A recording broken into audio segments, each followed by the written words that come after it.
আসো তোমাদেরকে আমি একটা জিনিস দেখাই। এখন বাজে 11:30। আমার হাজব্যান্ড কিছু একটা বানাচ্ছে, চলো দেখি। আজকে আবার কি বানাচ্ছ? আজকে টোস্ট আর স্যুপ। ওকে, তোমার একটা জিনিস আমার ভীষণ ভালো লাগে জানো বাবু, ভালো লাগে জানো, তুমি রাতের খাবারটা নিজেই বানিয়ে নাও। এইখানে তুমি আমার মন জিতে নিয়েছো গো পাগলা। আগে জানলে পরে বিয়েটা করতাম না। আচ্ছা যাই হোক, শুধু হবে প্রমাণ রাখা যাবে না। চুরি কেন করছো? রাত্রিবেলা চুরি করে রান্না করে খাওয়ার মজাটাই আলাদা। ওকে, তো চুরি কোথায় করছো? আমি তো দেখেই নিচ্ছি। তুমি দেখলে আমার কি যায়, তুমি তো বড় ছোট, আমার চোখের সামনে দিয়ে চুরি করে নিয়ে চলে যাচ্ছ। আমার কি আছে তাই আমি জানি না। বিয়ে করে নিয়ে এলাম, আর আকার পর্যন্ত সবকিছু আমার ছিল। ওকে, শালা বিয়ে করে ঢোকার পর থেকে দেখি কিছুই আমার নেই। তোমার চাইতে হবে বেচারা। দেখেছিস বড় বউয়ের নামে বললে কি হয়? কিছুই হয়, দেখতেই তো পেলাম না। দেখলে তো, এর জন্য বউকে কখনো কিছু বলতে নেই, বউয়ের নাম সবসময় জপ করতে হয়।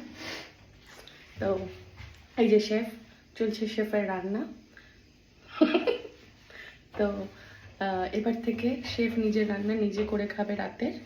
তো আমি তোমাদের সাথে শেয়ার করতে থাকবো শেফ কি কি রান্না করছে। পুরো হাত জ্বালিয়ে রান্না, হাত পুড়িয়ে।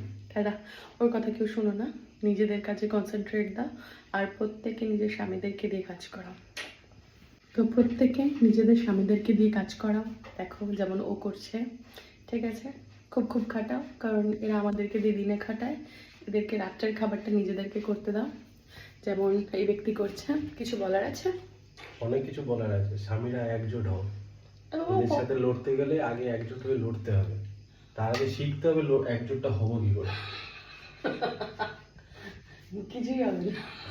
হবে হবে, সবই হবে। তো ও রান্না হয়ে গেলে আমি দেখাচ্ছি কি রান্না করলো আর খেয়ে বলবো কেমন হয়েছে। আমার হাজব্যান্ড এখন প্লেটিংয়ে মন দিয়েছে, এখন অ্যাস্থেটিক বানানোর চেষ্টা চলছে। শেফ এখন রান্না হচ্ছে, আমাদের রান্না কমপ্লিট হয়ে গেছে, শেফের সব কমপ্লিট। এখন আমরা খেতে চলেছি। খেয়ে মরে যাবো কিনা জানি না, বেঁচে থাকলে অবশ্যই আসছে ভিডিওতে।